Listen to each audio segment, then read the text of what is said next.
আজ বাসায় রান্না করতে ইচ্ছে করছে না, তাই ভাবলাম বাইরে কোথাও গিয়ে ডিনারটা সেরে ফেলব। তো কোথায় যাব বুঝে পাচ্ছি না। এখন চিন্তা করলাম সুলতান ডাইন কাছে আছে, ওখানে চলে যাই। তো ধানমন্ডির দিকে রওনা হলাম রিক্সাতে করে ফার্মগেট থেকে। এই তো আমরা যাচ্ছি। ধানমন্ডিতে অনেক রেস্টুরেন্ট হয়, মানুষের সমাগম মনে হয় রাতে একটু বেশিই থাকে। এই তো আমরা চলে আসলাম এখন সুলতান ডাইনে। সুলতান ডাইনে এসে দেখি বিশাল অবস্থা, একটা টেবিলও খালি নেই। অনেকক্ষণ ওয়েট করার পরে একটা টেবিল যাও পেলাম, তারপরও আমাদের ফ্যামিলির সবাই বসতে পারছি না।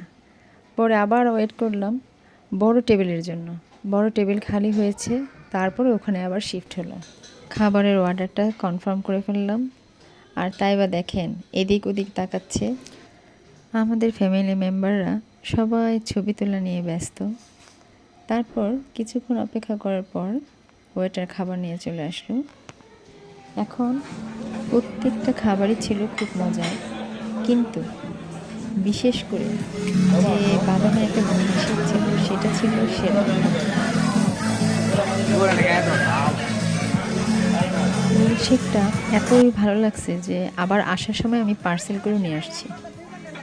এরকম মাঝে মধ্যে একসাথে সবাই মিলে বাইরে খেতে গেলে খুব ভালো লাগে।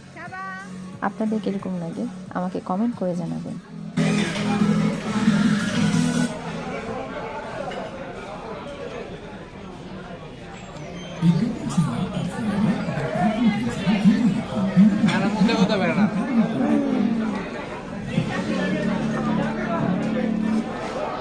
আমাদের খাওয়া দাওয়া শেষ, এবার আসার জন্য প্রস্তুতি নিচ্ছি।